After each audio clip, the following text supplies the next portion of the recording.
You are now listening to Conscientization 101, an online magazine combining reflection, music, and action through independent media. It's very important to be with conscious African women and men. And I'm very excited to see Conscientization 101, to see Sister Zari there and the brother James, and to see that you have started an organization to conscientize the world, especially African people, about what's really going on in this world. Conscientization 101. A lot of these people right now in this conscious, so-called conscious movement, they're not actually living in that lifestyle. Bakers.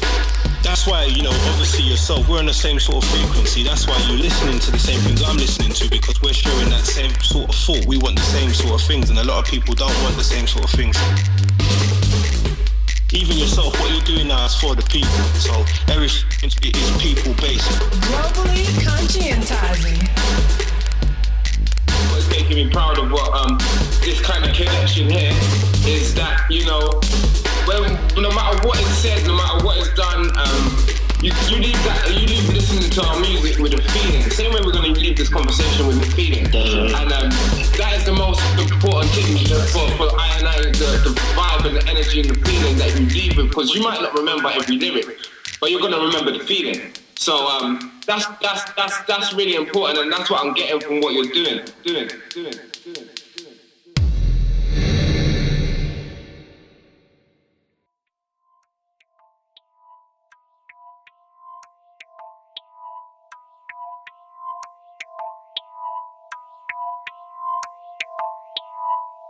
You cannot fight to become a part of the apparatus of your slave master, else you re-enslave yourself. For your job is to destroy that apparatus.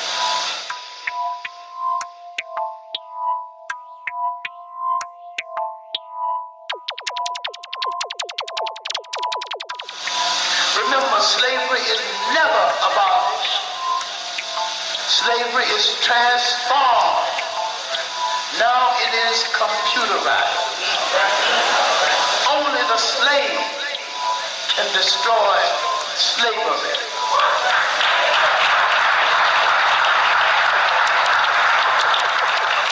You cannot destroy slavery by becoming a part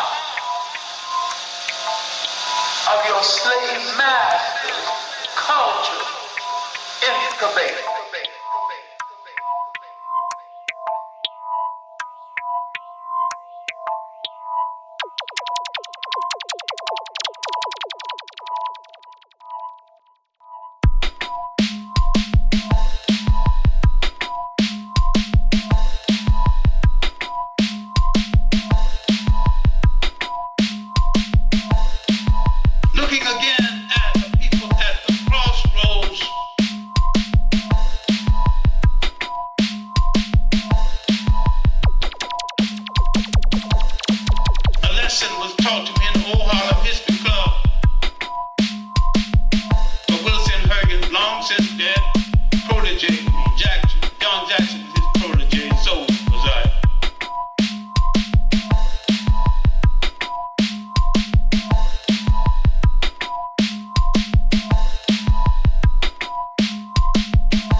And that's where we are right now. Our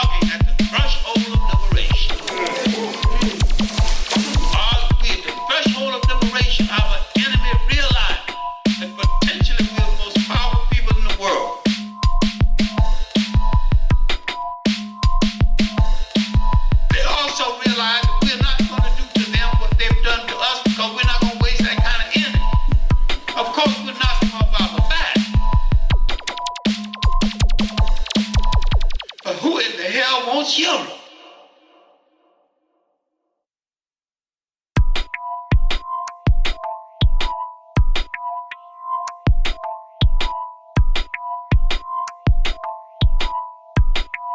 But who in the hell wants Europe? If he wants to keep Europe, keep it without good wishes. But we want every inch of Africa.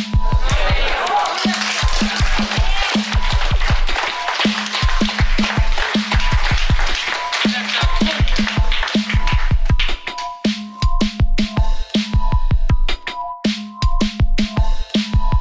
I don't divide nothing there, I share nothing there that you're not willing to share with me in Europe. I sure don't share any power. This is why I lost patience with the nonsense about non-racial government in South Africa. Non-racial hell. I want an African government. Anybody can't live on an African government. The French don't argue about no non-racial government. They want a French-run government. No matter who lives there, it's the French government. If you don't like that, you can go home. Don't like their cooking, you can starve or go home. Don't like their law, you can go home. That's the government I want in Africa. Government so completely controlled by Africans is that it is your prerogative to leave if you don't like it. We'll show you where the airport is. We'll show you where if you want to go by boat. We'll show you where the harbor is. If you want to walk, we'll show you where the road is.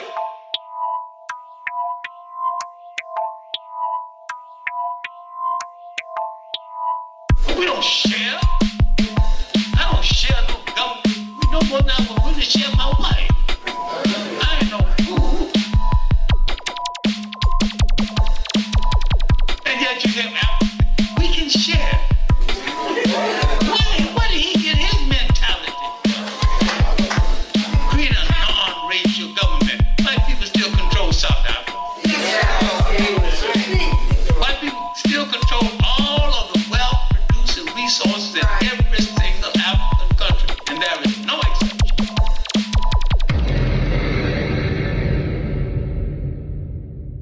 Conscientization 101.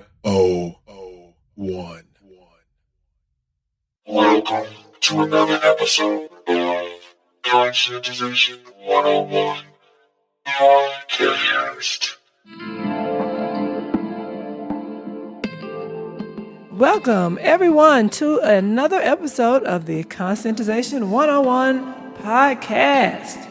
I am your host for this episode, Desari Sundiata, and I am managing editor for Conscientization 101. And as you may have guessed from hearing the Conscientization 101 produced track called Dr. John Henrik Clarke on the Threshold of African Liberation, we conclude our Ideopraxis series with a digitally remastered presentation from Dr. John Henrik Clarke titled The African World Under Siege. So if this happens to be the first episode you've heard of the Ideopraxis series, let us explain where we got the term Ideopraxis and the description of what the series is all about. Ideopraxis is a term coined by renowned African scholar and author Aikwe Ama, and it means the translation of ideas systematically embraced into structured behavior and lifestyle. Ideopraxis is the yardstick that separates revolutionary performers from phonies, and that is in his book Remembering the Dismembered Continent, page 75 to 76. So, with this term in mind, we created our Ideopraxis series. Our Ideopraxis series is an extension of our Conscientization 101 produced tracks from our free gift musical commentaries featuring Dr. Marimba Ani, Dr. Amos Wilson, and Dr. John Henrik Clarke. These podcast episodes include lectures we have curated and digitally remastered from each of these African scholars in order to preserve these critical insights and analysis in the wake of an increasingly restrictive and controlled YouTube. We procured them from YouTube. All right, before we get into what will be discussed on today's episode, we wanted to give you a brief bio on our beloved ancestor, Dr. John Henrik Clarke. Dr. John Henrik Clarke, born January 1st, 1915, and passed away July 16, 1998, in the late 1960s through the late 1980s, was one of the foremost architects of the emerging discipline of Africana Studies / Africalogy as Professor of African World History in the Department of Black and Puerto Rican Studies at the Hunter College of the City University of New York, and as the Carter G. Woodson Distinguished Visiting Professor of African History at Cornell University's Africana Studies and Research Center. As an academician and intellectual, Dr. Clarke emerged as one of the leading theorists of African liberation and the uses of African history as a foundation and grounding for liberation. Under Dr. Clarke's formulation, liberation was defined not simply as freedom from European domination, but fundamentally as the restoration of African sovereignty. He explored history's utility in moving an oppressed and subordinated people from a position of subjugation on multiple levels to full status as a self-sustaining, self-defining, self-directed, free, and independent people on a global stage. Although a leader among European Academy-trained African intellectuals who joined the European Academy largely beginning in the late 1970s, Clarke's education and training were the product of a movement for the indigenization of African academic intellectualism in Harlem of the 1930s that can be traced back to the early 19th century.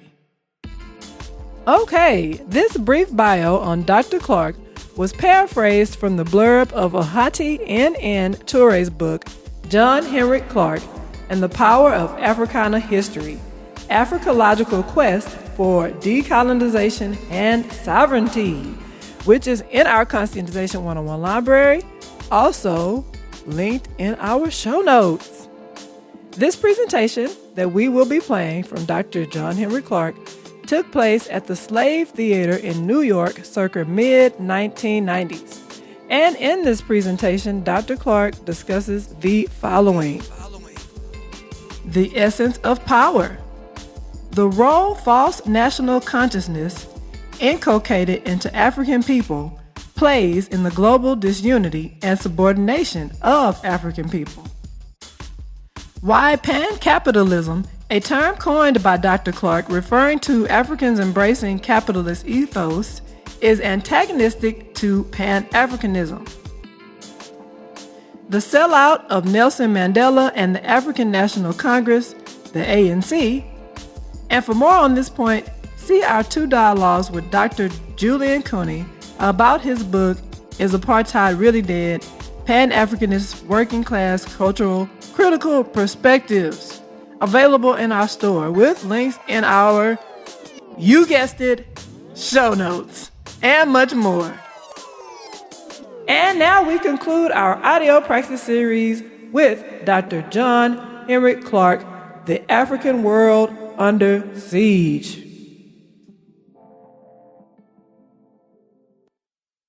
Dr. John Henrik Clarke. Let us give him a slave ovation. Dr. John Henrik Clarke. How you doing? Thank you. All right. Thank you.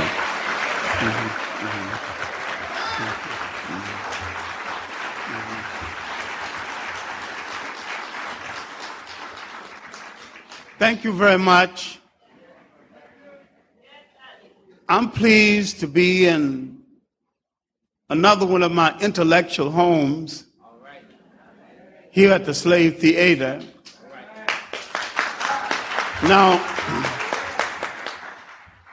I pushed the health button a little too hard and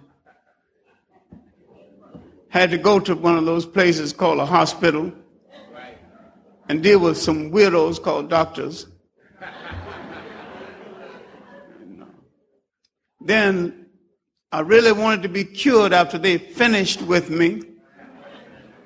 So I went to some real doctors, my family in Georgia.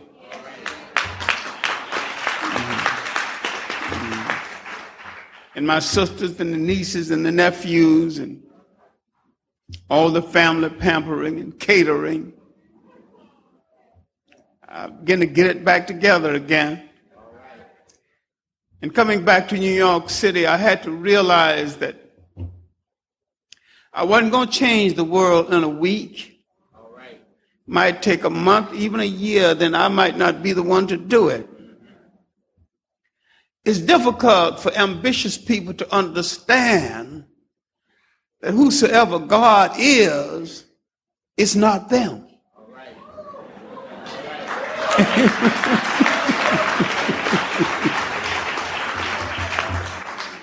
I can't make a hurricane, and I can't stop a hurricane.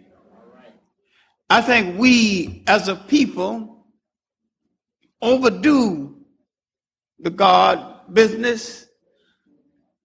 We overload God, and He has equipped us with 2 feet to run the hell out of the way of things, eyes to see what's coming, senses, and we shouldn't call on Him so much because, after all, He must make spring in one side of the world and winter in another part of the world and fall on another part. He must have ice in one part and rain on the other part and watch those fishes in the sea.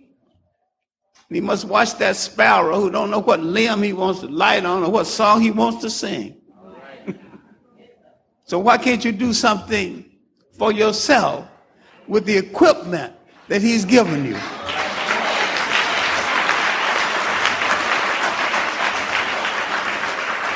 Now, my notes for tonight deal with the African world under siege. We are the most potentially powerful people in all the world, and yet we have not used our power.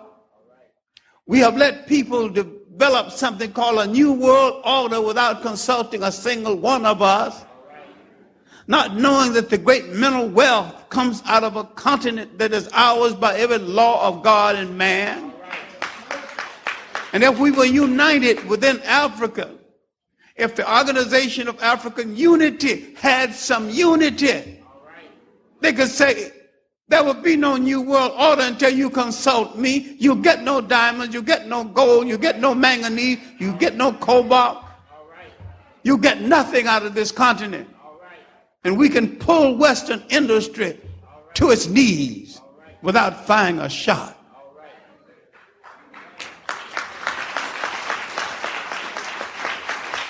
And we don't have to call this a boycott.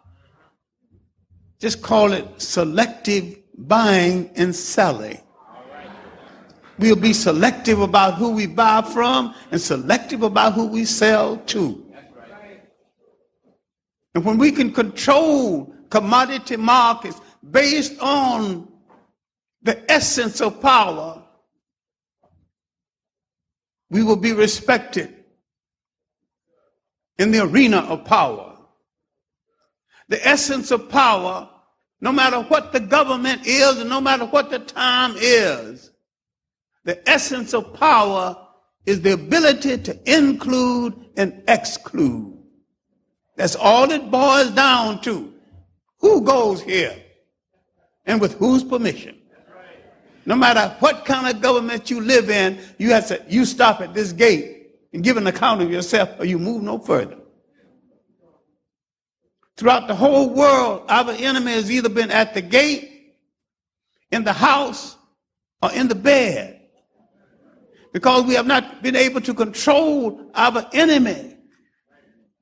Because we have been hospitable to strangers. We have not asked the stranger, what is your mission in my house? We have not done what the old black father used to do when the father was truly an image in the house. When you come to court his daughter, on the third visit, the daughter don't show up. And the father comes into the living room and looks you over. Says, son, what's your intentions toward my daughter?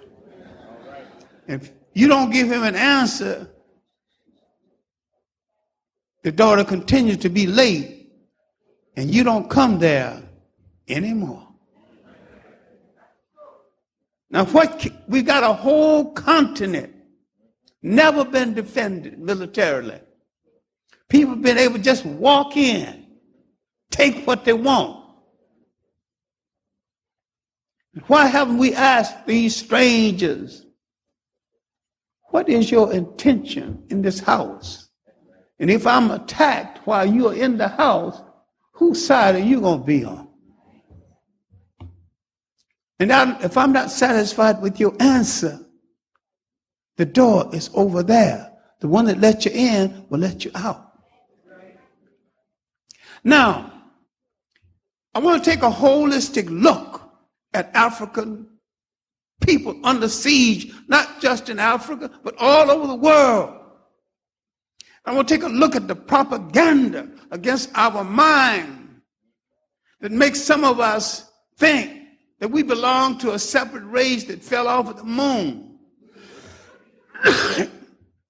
We are all one single people. There's only one single African people, though some of them might live on some specks of dust in the Caribbean Sea, and some of them might live in Georgia, and some of them might live in Africa. There's only one African people, and we have one enemy. And that enemy has one intention: to control us and our mineral wealth, to control our shorelines, and through propaganda, control our mind. Now, this thing started in the 1700s BC. It continued through the invasion from Western Asia, 1675 BC. For 2,000 years, the enemies of Africa came from Western Asia, mistakenly called the Middle East. And what did they do? What was their collective impact? Was to take away from the African's mind through propaganda the concept that the African could control a state. And when people take away from you the idea of controlling a state, they take away the container of your culture, your aspirations, your hope. They take away the gift you have to give to your child and their children in turn. And you are a motherless and a fatherless child politically in the world when someone takes away from you the cover, your clothing, your culture clothing, your political clothing, the idea of controlling a state all by yourself. And you forget that half of civilization, half of history was over before anyone knew that a European was in the world. And what makes you think you need him so much? He's a pauper in the world and a thief and a robber in the world. What makes you think you need him?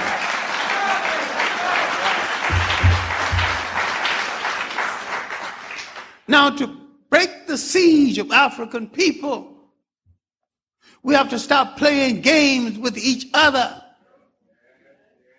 We have to stop identifying with our oppressor and our colonial master and identify with ourselves as an African people. We have to take our nose out of the air and stop boasting about our Dutch, Scottish grandfather and uncles.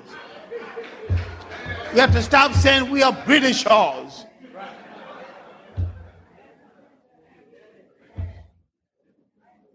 England don't want you as anything other than servants. America don't want you as anything other than servants. Because all of these colonial masters you've had want you only as servants after they've had you as slaves. When you identify with them, you're identifying with the people who raped your grandfather, grandmother,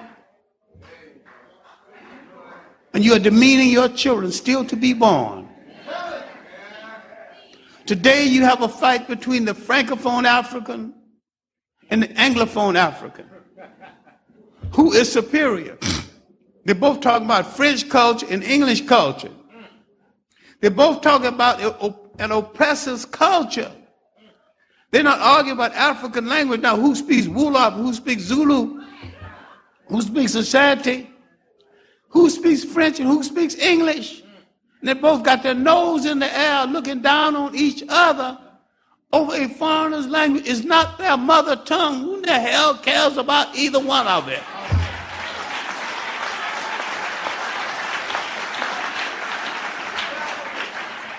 Language is a utility. Learn as many languages as you can. It's an employment calling card. But don't get so romanticized because you speak French, you are French.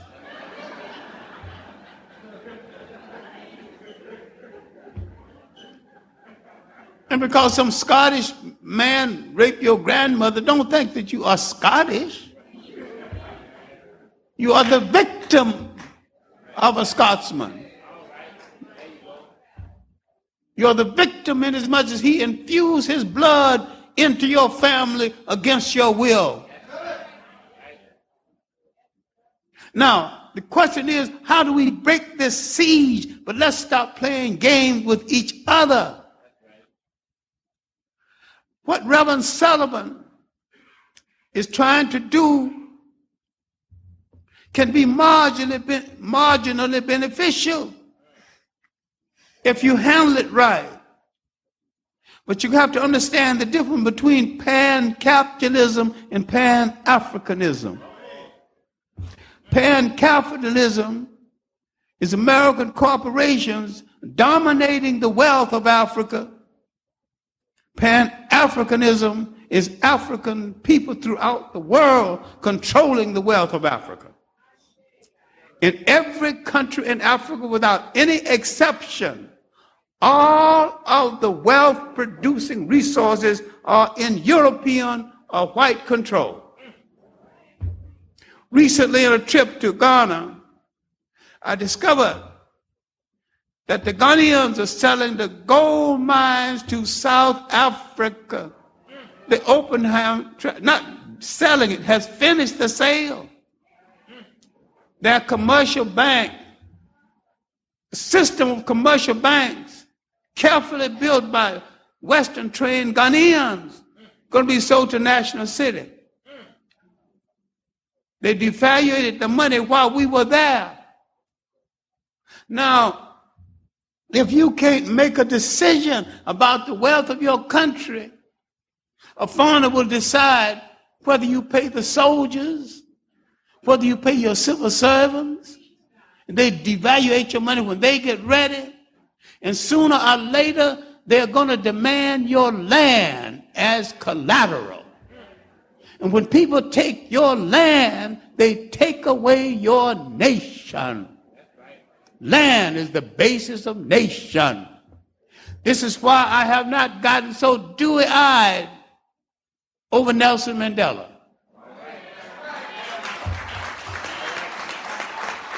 Whites own 87% of the land in South Africa. He has not asked for the return of the land.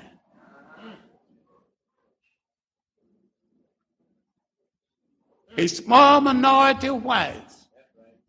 This one thing we have to get it through our skulls. We will share in Africa only to the extent that someone shares with us in Europe. And if we think we're going to go down the NACP route, we just got to have one near us. If we're going to buy this bag of worms called integration before we integrate into ourselves, there's not enough head examiners to set us straight. I'm not interested in Africans sharing with foreigner who was an invader in the first place, uninvited in the second place. And in South Africa, in the rest of Africa, I'm interested in African rule. Now, if anybody lives in Africa, and this includes the Arabs, who cannot live under African rule, show him the nearest airport or transportation going, and tell him to find some other geography to live. Because nobody came into Africa to do Africa any favors. And everybody and everything that was brought into Africa from the outside did Africa more harm than good. Now this might break a whole lot of people's heart because you got some romance about these different religions. Judaism, Christianity, and Islam was the handmaiden of imperialists, a conqueror's belief.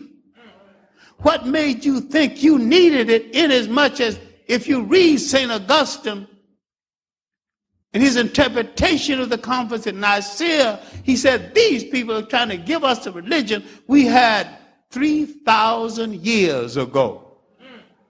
And if you read John Jackson's Man, God, and Civilization and Pagan Origins of the Christ Myth, you will discover that had Christ rose 2,000 years before, he could have read his own autobiography.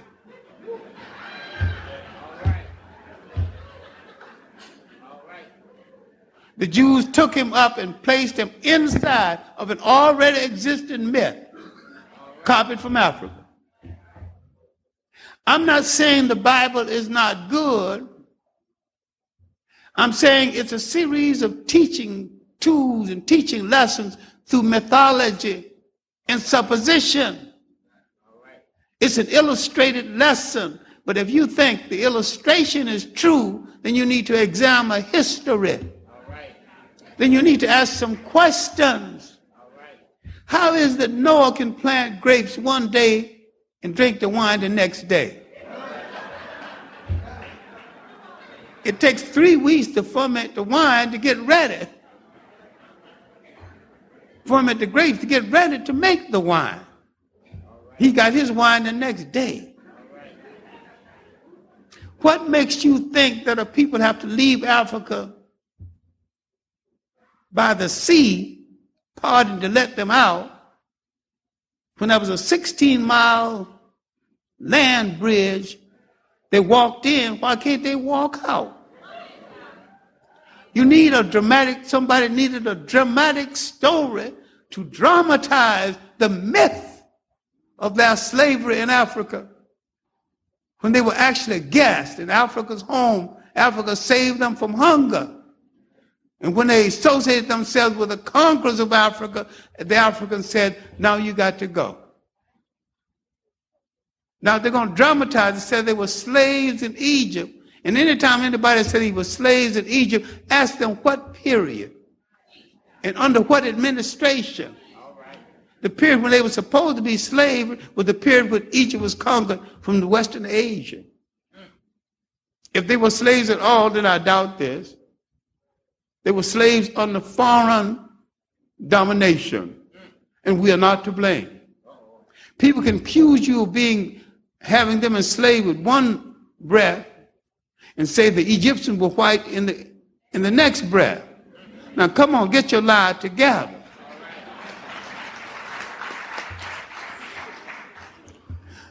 I'm a former Baptist Sunday school teacher, and I still have absolute respect for the Baptist church because it's closer to Africa in its ceremony than any other church. I'm also brave enough to admit that very often it is loud and wrong. And I also like to admit being loud and wrong and sometimes corrupt, they can out-sing any method who ever lived.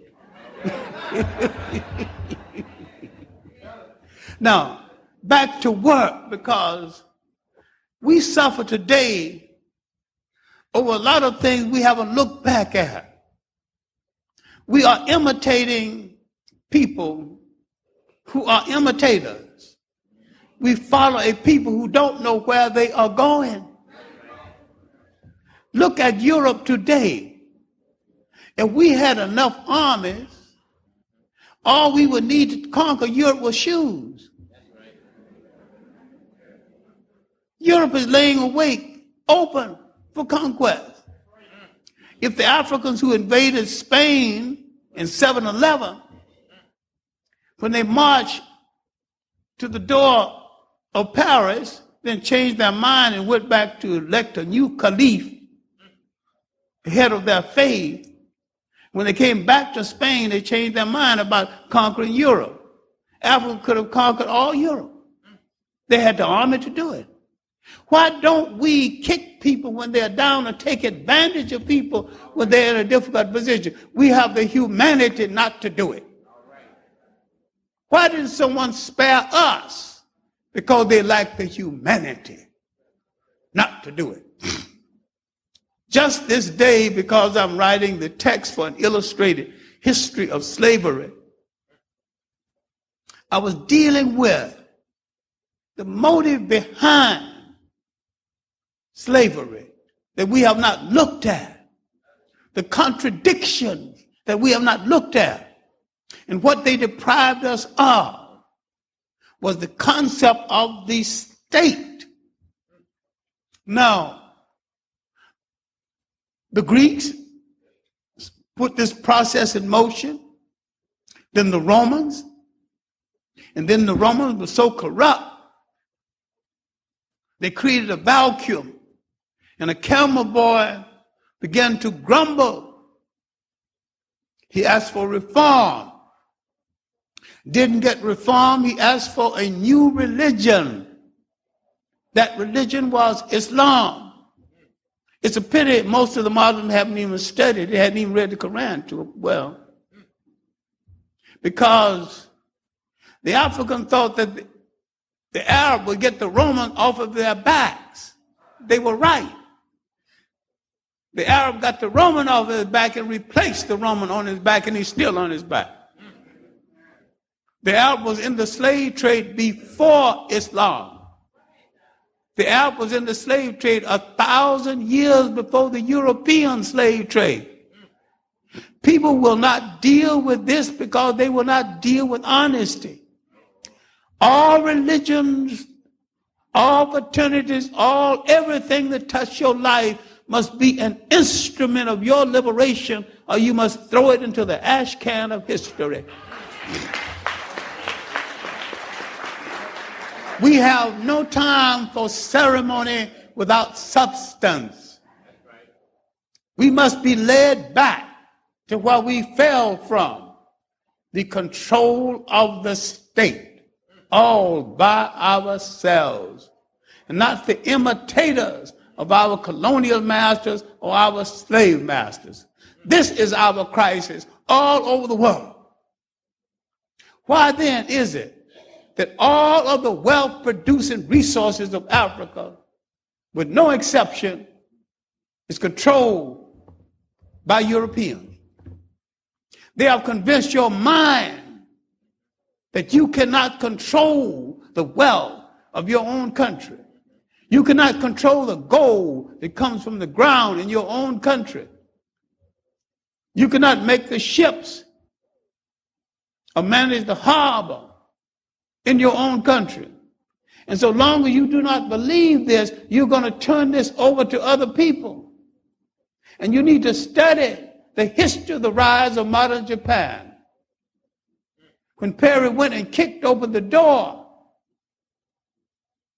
a great Japanese educator, Baron Tanaka, called the young people of Japan together and said, we will accept this humiliation and we'll work ourselves out of it, but it won't happen again.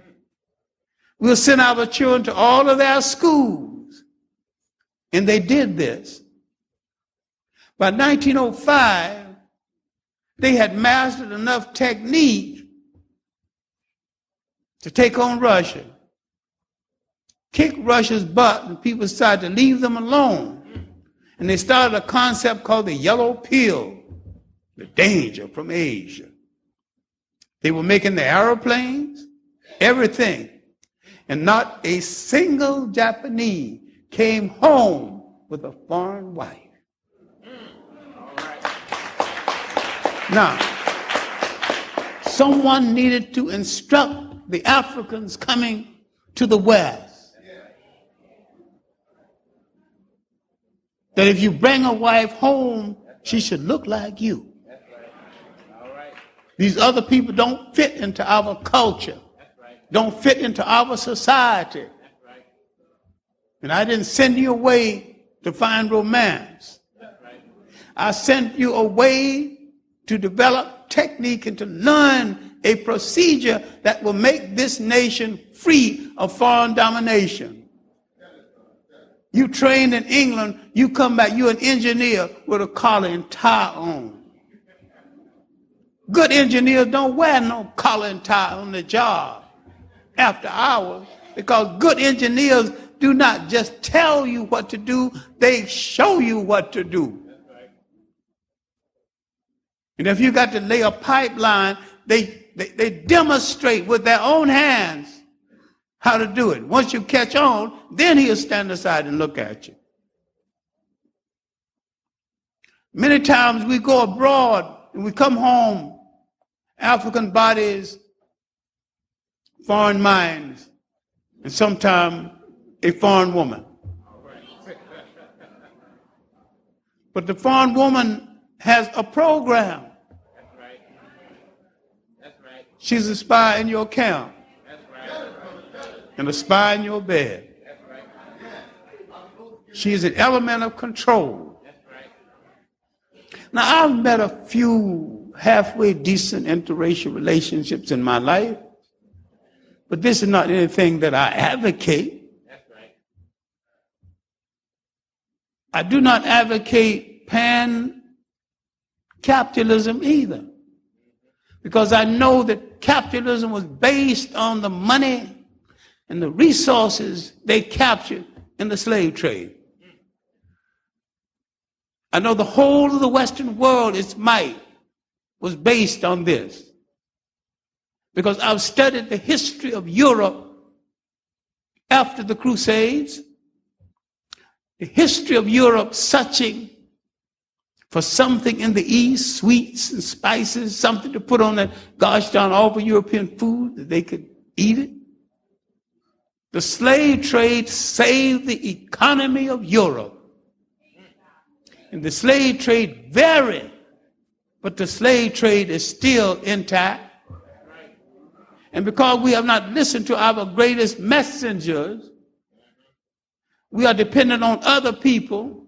And if they take a holiday, we don't know where to get a loaf of bread in our own neighborhood. But if we ran the stores, we'd keep some stores open. We have to develop a concept of making jobs for each other, because we are being pushed out of basic jobs. I'm not talking about high-tech jobs now. I'm talking about stewardship on the railroads, bell captains, head waiters. Many black men educated a generation with these tips. And jive these white people being a strategic Uncle Tom. There's a difference between a Tom and a strategic Uncle Tom.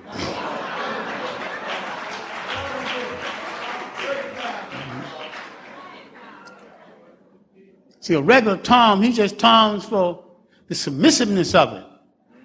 But a strategic Tom gonna get something out of this action. He talks to the white folks, he feeding them, talk about his boy at college, and finally he said, you know, I've got some suits for my boy, he's outgrown them, maybe your boy can could use them. He talked himself up to a few suits, they ain't paid a nickel. You tell them how good the boy doing, they're gonna leave him, I'm gonna contribute $50, Meantime, go in a barber shop, he's brushing them off, and complimenting them. calling them SOBs on his breath. Because you haven't studied anything. You just latch on the thing. You don't read no books about it. I have never met a black Christian who is a scholar on Christianity. I have never met a Muslim who's a scholar on Islam. I have never met a Muslim scholar, a Muslim period, who will admit that the Arabs went to slave trade 1,000 years before the European, and they're still in the slave trade. I've never met a Muslim willing to deal with the fact that Africans are being killed in the Sudan right now, solely because they're not. The Africans being driven out of Mauritania right now, solely because they're not Muslim, and solely because African Muslims are being driven out of the Sudan, solely because they're not of Arab extraction. And nobody, absolutely nobody, is lifting their voice about it.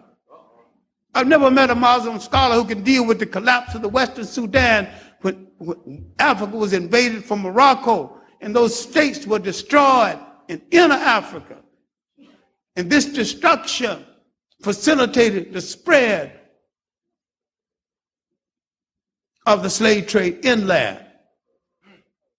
Now, while we're dealing with Africa under siege, when we deal with the fact that part of this siege is coming from North Africa, as another siege is coming from South Africa, and that nobody came to Africa to share any power with Africans or to be ruled by Africans or to be ruled in relationship with African people.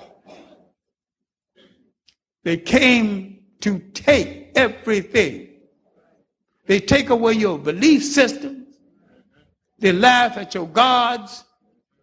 And they gave you a religion you already had and used much better than they used because you actually believed it. But you accept their concept of it. And by accepting their concept of it, you become a prisoner to the religion. I'm not saying leave Christianity, Islam, or Judaism. I'm saying develop a black concept, a black approach to it. And that black approach to it must feed into black liberation. And if anybody don't like it, tell them to go to hell. America means prison. Until the homies keep doing what you're doing. But remember, one snitch will quickly ruin what you're doing. So be cautious, never get caught slipping up. The trap is full of booby traps that trip us up and throw us off. I know niggas is thrown off from seeing niggas get their hands off from broad day like the Wild West. Nowadays I got wild stress. I toss and turn while I rest. Sometimes I wake up in a cold sweat. So I guess I'll be lying if I looked you in the face and said it's no sweat. Shit is real for a nigga. So if I don't make it, tell the world to spill some liquor for a nigga. And keep it moving, keep improving, but keep it strictly for the movement.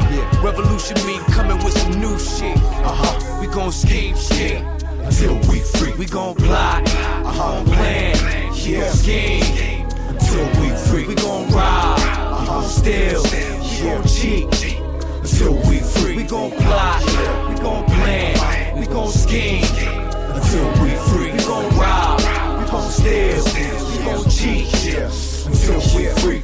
Lie, cheat, steal, scheme, plot, kill. For $1, for a meal, I mean out for real. By any means like Malcolm, cop still. At the window like the picture, I'll rock your bell. And I ain't LL. This P-red pussy, I know the ledge, I'm close to it. Go ahead and push me, we caught up. This the trap, you know. And you ain't trying to hear shit when your cash is low. Baby mama in your ear, yeah. It's drama in the air, yeah. Niggas pulling out a name, popping in the air, yeah. Shit is real out here. And it's courage over fear, so we still out here, yeah. And not just here, everywhere there's a ghetto. There's gonna be despair, desperation to turn your ass into an animal. As long as this world's based on capitalism. We gon' plot, plan, scheme until we free. We gon' rob, steal, we gon' cheat until we free. We gon' plot, we gon' plan, we gon' scheme until we free. We gon' rob, we gon' steal, we gon' cheat until we free. I'm trying to feed my child. They wanna shackle me down. They wanna send me to try, we gon' do what we do. I ain't knocking no man for feeding his family. Keep doing what you're doing, dog. Put the rag on my face, running up in the bank, headed straight for the safe. Gotta do what we do. I ain't judging you, man. Do what you gotta do, man. They got our back on the wall, they give us nothing at all. So me and my dog, we gon' do what we do. Fly planet scheme. Anything you gotta do. Well, what I got left to do? Wanna live respectable. Missing meals will make you wanna rob the nigga next to you. Attack with principle, vertical, not horizontal. Ghost to Emmett till I haunt you in your baby's bassinet. Time to pay your daddy's debt. Slow as how the caddy crept. Splatter gray matter on him. Empty your bladder on him. It sound violent, but that's how they did Fred. Killed him right beside his pregnant wife in the bed. So I'm forced to have no remorse, last recourse. Blast 4-4s, use war as a resource. Cause the world is out of them. No all but more Malcolms, no gold but countdown to the new Al-Cable long. What we running shit, barrel of the gun and shit. People, army, government, them crackers on punishment. You really want it with them, meet me on the battlefield. It's till we free or till we get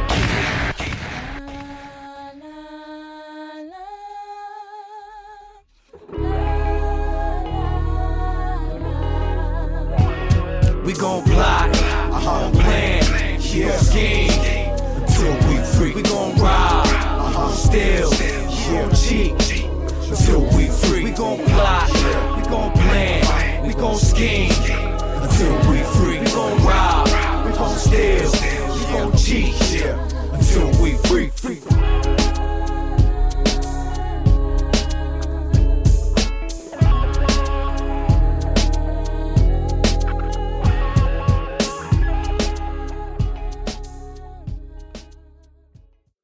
If a conqueror brings you religion, you use it your way, for your purpose. You have to respect your own culture and your own belief systems. The African tried to bring man in harmony with nature.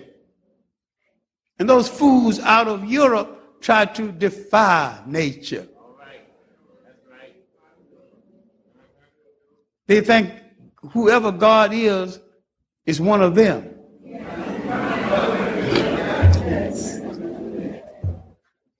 When a hurricane hits, they sometimes wonder, now, how are we going to break this siege? We must get back the main thing that was taken away from us, and that is the concept of the state. The ability to manage the state and manage it well. We must take some pledges. Our leaders must do some radical things. I once advocated that Martin Luther King should stand before a black audience and take off all of his clothes except his underwear and say, I declare from this day forward, I will wear no clothes that my people don't make. I will wear no shoes people don't make. I will eat what comes from my people's farm. And I will never ride in a limousine until my people make a limousine. He could have revolutionized black industry. Now you know how well we like to see the pastor dressed up. Our best tailor will be on that needle and on that machine, making the pastor have more suits than he can wear. I'm not saying boycott, but selective buying. Not only patronize each other, learn how to be courteous to each other. You cater to custom.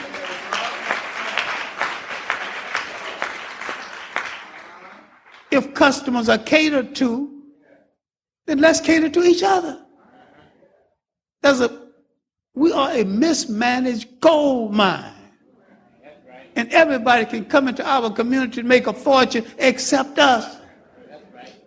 Because being under siege, our mind is under siege.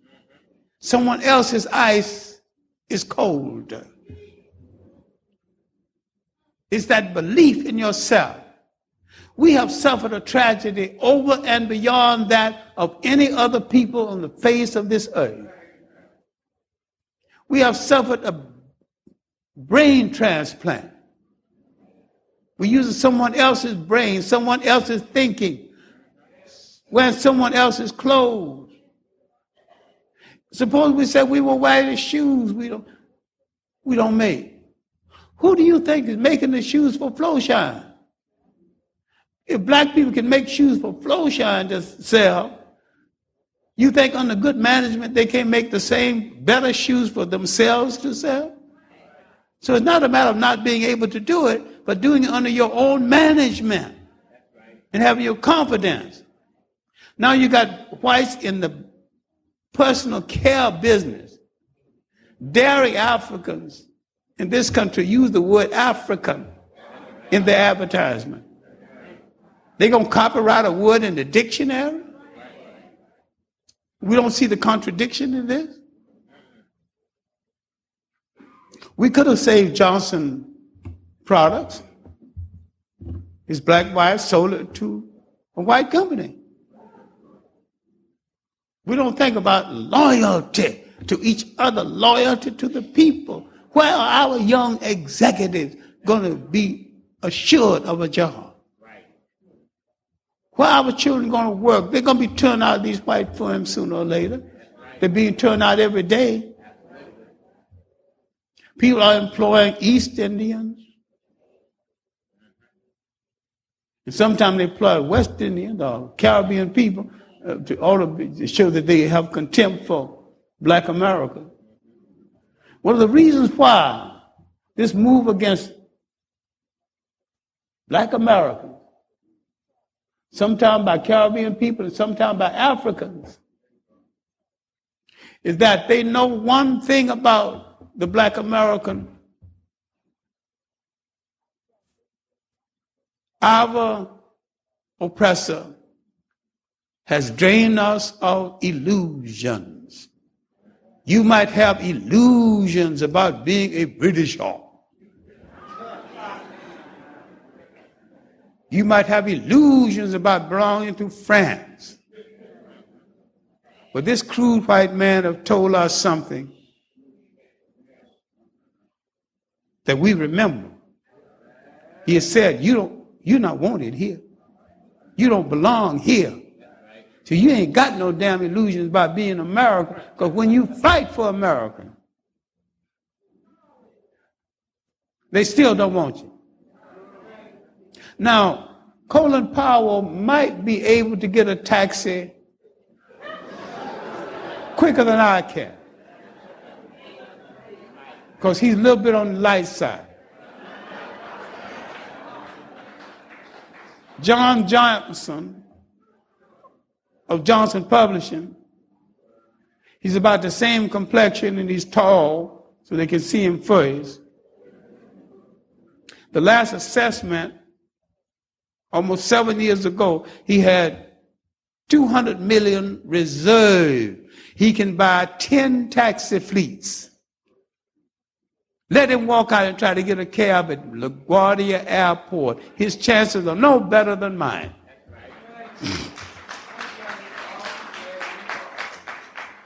And once we understand that, we cannot transcend this beautiful color that our ancestors and God was gracious enough to give to us. And we should not try. Because it's a badge of honor, so wear it like a badge of honor. You know, I like it. I wear it well. I dig it. I thank my mother and father.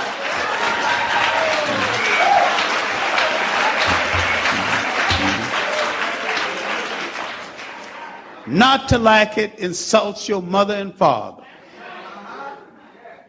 To call your hair bad is to insult your mother and father and insult the continent that produced you. Because that coarse hair helped you against the sun on the continent that produced you. If it was soft and curly, you probably wouldn't have been here talking about it. There's no such thing as good or bad hair. Good is what nature gave you to cover you when nature put you down. So we have to stop all of this nonsense. We have to stop all the ceremony that has no substance. Now, I'm not against any of the belief systems of the world, although some people in them gets on my nerve because they're not going any place and they're hiding behind a lot of religious ceremony to keep from being in part of our struggle. Some people in struggle in one of the religions, they don't vote, they don't do anything, they don't participate in any activity in the community. They're out of the struggle. And yet when I go to Ghana, when I compare 1958, when I went the first time, and when I went a few weeks ago, Ghana is a nation of Jesus freaks. They're scratching at Nkrumah's grave and not dealing with the fact that they betrayed Nkrumah and his dream. Because the dream was Pan-Africanism, not Pan-Capitalism. Now, I know Reverend Sullivan, and I think he thinks he is sincere, and maybe he is. But if his plan succeeds, the corporations and investors will take over Africa, and there'll be nothing for the African. But under Pan-Africanism, Africans will come to their senses and say, if you sell a car in Africa, just sell me the parts, we'll assemble it. So that's jobs for the African. And sooner or later, the African will be making cars from scratch. He's assembling cars and he's studying cars. If you're going to make 10 locomotives, all you need is one locomotive. Just break it down and make the essential parts. Now, what I'm trying to conclude with is, how do we break this siege? We have to stop talking nonsense based on our relationship with an oppressor. The black English have to go out of business. The black French have to go out of business. The black Britishers have to go out of business. We have to understand we are one people wherever we are on the face of the earth. We have to realize that we have to connect with the African people of the Pacific. The African people in India, with all of those people, and the people in Africa, in the South Pacific, in Brazil, in the Caribbean islands. There are 1 billion African people on the face of the earth. Now, who do we need as an ally other than ourselves? Once we get ourselves together, it is not who we will have as an ally, as who we will permit to associate with us, and on what terms, and the terms will be our terms or no terms at all.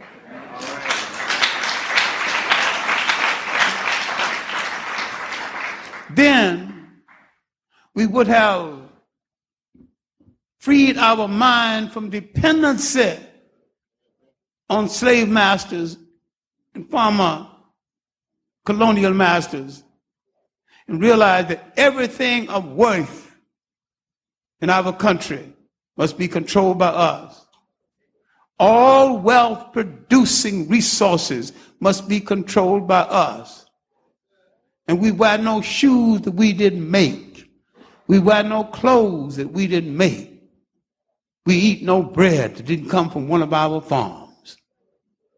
Once you become self-sustaining, you'll understand what goes into the making of the state. Then you will have to look back at your greatest messengers. See what Booker T. Washington had to say. Stop calling Booker T. Washington a Tom. Booker T. Washington, if you understand him, especially his Atlanta Compromise speech, Booker T. Washington was one of the most unique black con men who ever lived. Black people couldn't give Booker T. Washington the kind of money to build and hold Tuskegee open. Read his Atlanta speech called the Atlanta Compromise. Compromise, hell. Read it. When he was telling blacks it's better to own a truck farm than to sit next to whites at an opera. And whites, oh my God, he believes in segregation. Give Booker some more money. Every time, cash down your buckets where you are. Then he told whites that in the South, we have not only fixed your food and nourished your children, we have followed you with tear-dripped eyes to your grave. Give Booker some more money. Booker was conning those people out of millions of dollars. Carnegie thought so much of Booker T. Washington, he put $500,000 in the bank and told Booker T. Washington to go get the interest. Each year, the interest is yours as long as you live. Now, the interest on $500,000, even 75 years ago, Booker died in 1915. Well, inasmuch as my age has been printed so many places, I guess I was born in 1915. The interest was $20,000 or $30,000 a year. Now, Booker T. Washington did a whole lot of things we need to examine. He became literally the dictator of Black America. But he was dictating an educational policy based on self-reliance. If you wear shoes, learn to make shoes. If you live in a brick house, why not own a brick yard? That's nation building. That's self-reliance. When he went to Europe and saw that the poor Europeans sometimes were worse off than the poor blacks in America, and he wrote a book which very few people read called The Man Furthest Down. He saw the connection between the poor people of the world and thought they had no right, no business fighting each other. And they don't really. A poor white person got the same enemy as a poor black person. That don't mean I'm going to invite him to dinner or go in bed with him. But that's a fact. They should fight to improve their condition. Socially, they need to go their separate ways. So again, in Booker T. Washington's speech, when he said that we can be as divided as the fingers and together as the fists, and all things that make for social progress. Watch, reach for the pocket again. Give Booker some more money. Other schools wanting money from whites had to go through Booker to get it. He not only built Tuskegee, he had to build Piney Wood School and other schools in the South. You call him a Tom? Did you do it? The schools are still there. Did you put it there? Then we got to look at Du Bois and stop all the nonsense about there being a fight between Du Bois and God in Washington. That was a difference of opinion. It wasn't a matter of needing Du Bois or Booker T. Washington. The matter was the same then as it is now. Du Bois and Booker T. Washington. We need Booker T. Washington for the education. We need Du Bois for the culture and the political. We still need it that way. Put the two together and look what you got. They were both master teachers and major intellect. Du Bois coming from New England. Washington come from the rural South. They were both teaching nation building, nation reclamation, get back what slavery and colonialism took away. Now, after the death of Washington, and Du Bois moved to the center stage of leadership briefly until the emergence of Marcus Garvey, who broadened the picture now. Let's reclaim our Let's go home. Let's go home in our own ship with our own sea captains. It was a great and noble dream. The money was lost, but nobody cried, nobody sued. He took us down Dream Street. Psychologically, we needed it. Newton Baker, the American Secretary of War, had told the black American soldier coming back from war, your lot will not appreciably change because you had fought in World War I. And to prove it, black children were burned to death on bonfires in East St. Louis. It was called the Red Summer. Garvey went to Chicago and rallied the people and told them, look, they don't want you here. You were kings and queens in Africa. You can be again. You were sea captains once. You can be that again. He was good for our ego, good for our spirit. And he built the largest black organization before our sense. We need to read what he wrote, not what was written about him, read that too. But first and foremost, read Marcus Garvey's fundamentalism. Most Garveyites don't even read Garvey very well. I don't want to talk about Roy Innes at all. That's a separate lecture. One day, I will discuss the bastardized mind, black mulattoes, black in skin and mulatto inside of their mind. Terribly mixed up.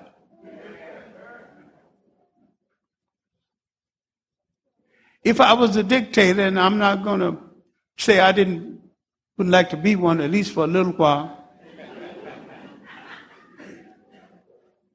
Roy's execution will be before my breakfast while I'm having here.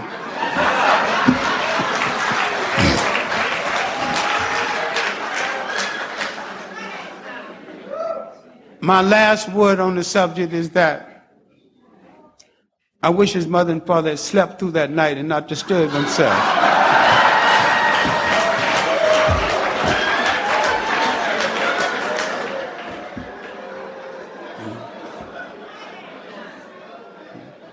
And we are going to restore the idea of the state. We're going to have to raise a generation that will believe. Bill Cosby did something the other night that we need to pay some attention to. He just walked on the stage with a chair, sat down, and talked. He raised some questions about why aren't we talking about some of our children who made it? All of them are not shooting each other, and all of them are not shooting dope. Why don't we deal with men calling our women bitches? Why do we deal with people on the street selling T-shirts?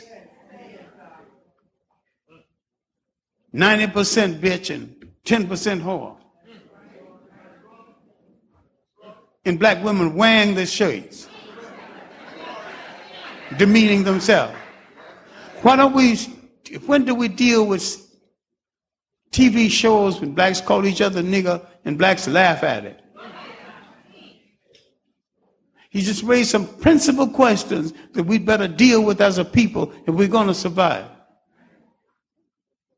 The media and mind control. And having dealt with it, he picked up the chair and walked away.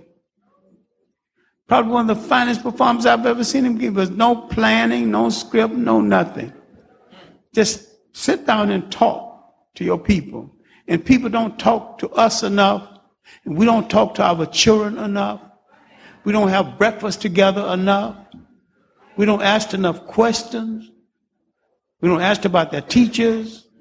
And they cop out on us and get away with it. We have to come together again as a family and as a community and realize that all foreigners who came into Africa those who came 1,000 years before the Arabs, and the Arabs themselves declared war on African culture, war on the structure of the African family. And we become so romanticized over a religion that they brought, we quite forget that they infuse into that religion a lot that is Arab culture. We also forget that the three major Western religions, all taken out of Africa and rehashed and redressed and sold to us, are male chauvinist murder cults. I'm not saying leave them, but stop imposing them on us through their concept. Develop a concept that is distinctly yours. And don't care who don't like it. If it serves you well, use it. We did not come from a society where women sit on one side, men sit on the other side. We never had a belief system that separated men from women. We had a culture system where the mother was a deity. We brought into the world the first system where women were gods.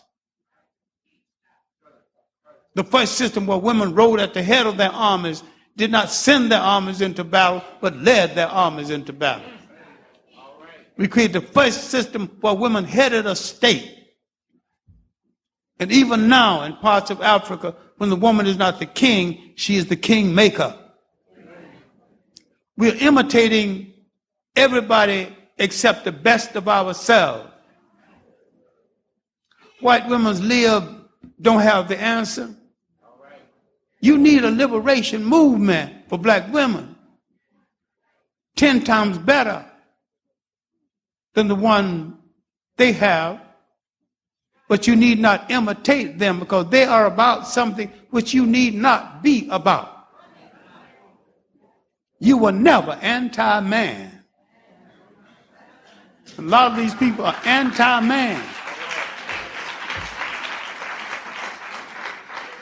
And they boast about the strong black woman taking the manhood from black men, somebody else's propaganda.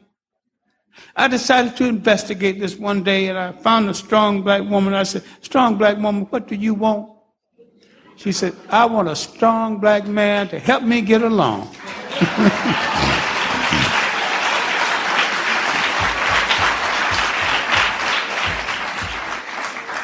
What we need to do is to come back to ourselves, talk to each other again, stroke each other again, love and pamper each other again, draw strength one to the other.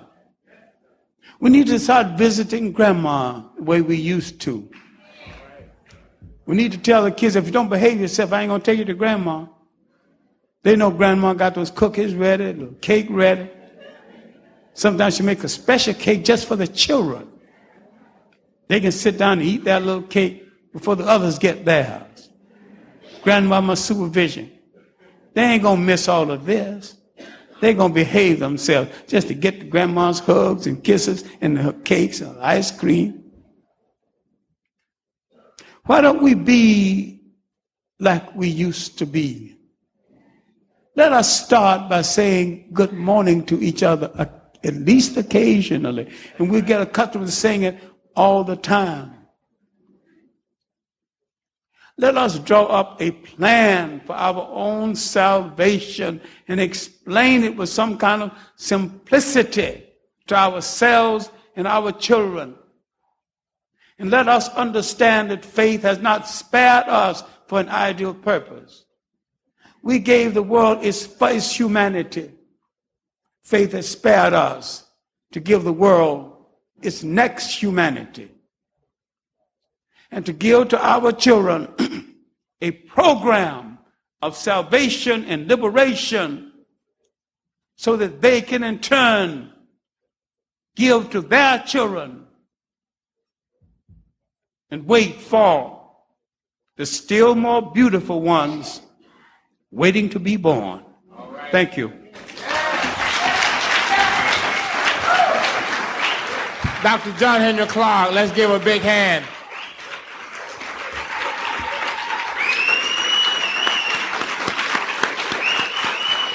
Dr. John Henrik Clarke.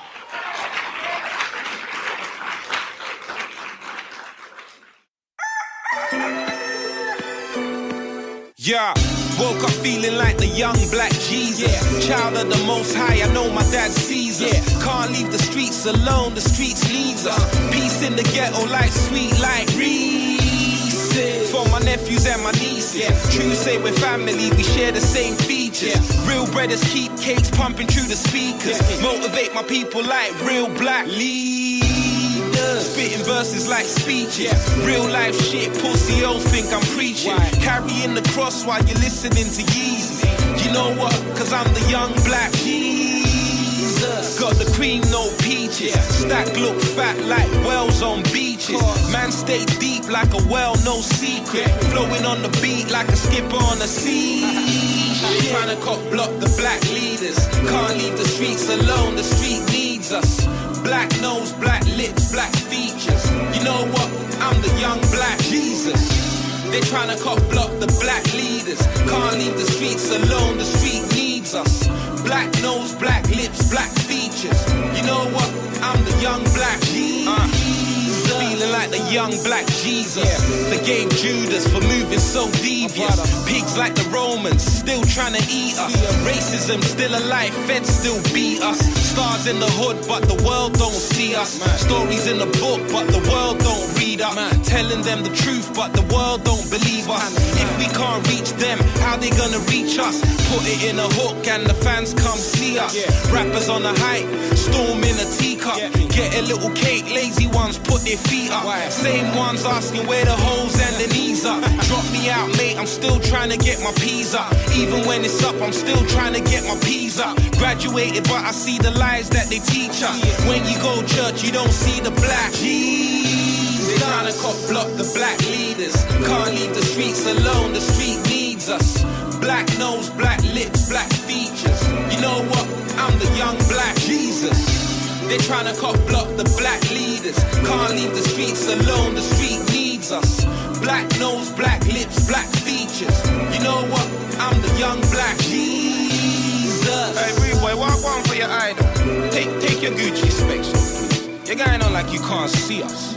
We're the G's, us round here. Us, we're the G's. The streets need us. Cause it's man like us that show the youngers what's really good for the future. Cause you man, you're obviously not really handling business, innit? You're obviously not no G's. So just hold it down. You know what I'm saying? I won't even say please, cause you don't even deserve it. Leave the streets, you know what I'm saying? Just hold it down and let the real black nose, black lips, black features. You know what? I'm the young black Jesus. They're trying to cop block the black leaders. Can't leave the streets alone, the street needs us. Black nose, black lips, black features. You know what? I'm the young black Jesus. Like Jesus, you know what I mean? I think I'm me because of black Jesus. I'm me because of God. All right, everybody, that concludes our Ideopraxis series. And being that Aikwe Armah was the inspiration behind this series, we thought it fitting to end this particular presentation from Dr. John Henrik Clarke as his last words were a homage to Aikwe Armah's first novel, The Beautiful Ones Are Not Yet Born. An essential read, by the way, and it's also in our Conscientization 101 library. Okay, this episode has featured music from Conscientization 101, music from our free gift collection entitled Dr. John Henrik Clarke on the Threshold of Liberation and Decolonize This, Properly Defining Settlers, Part 1, from our musical commentaries collection, A-Alikes featuring M1 and Stigman. The title of the song was Till We Get Free from their album I Eat, You Eat. And Big Cakes. The title of the song was Black Jesus from his album It's all love. Links to featured music are once again, you guessed it, in our show notes. We also included links to Dr. John Henrik Clarke's books that are in the Conscientization 101 library. Also, we want to touch on this, okay? Even though Dr. Clarke mentioned what Bill Cosby said about media and mind control, we got to keep in mind what our beloved brother Kwame Ture used to say. And he used to say, capitalism doesn't lie sometimes, it lies all of the time. Even when it tells the truth, it's the result of a double lie. And we say this because while Cosby is known to lament the contradictions in the African community and how media has affected us, he selectively leaves out how he was an outspoken critic of the black liberation struggles of the 1960s. And you only have to read George Jackson's Soledad Brother, pages 100 and 246 specifically, to see that Cosby played a big role in breaking our wings via his career as a media personality. And then he accuses us of not being able to fly. So, as you see now with Cosby, the imperialists don't have any kind of love. They use you up, and then they throw you under the bus, and he was one of their biggest uber thralls. So, anyway, just to make that quick note, something to think about. Now, after I said all that and got that out the way, don't forget, when you visit us at conscientization101.com or c101magazine.com, sign up to our mailing list for exclusive information and downloads. Visit our store where you can download our free gift that we've been featuring, and there you can get all of the tracks featured on our Ideopraxis series. And pick up an unabridged interview or two, and pick up a few other musical commentaries or a shirt. Support 100% independent media so we can continue to learn from each other. Also, don't forget to check us out on Twitter at Conscien1, that's CONSCIEN,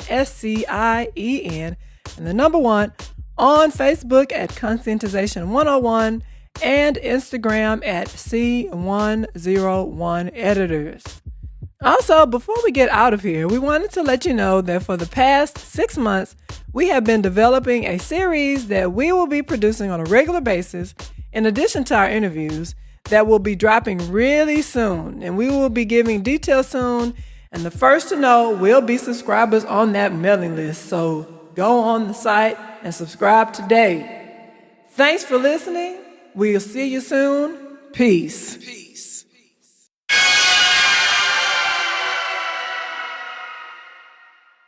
Conscientization.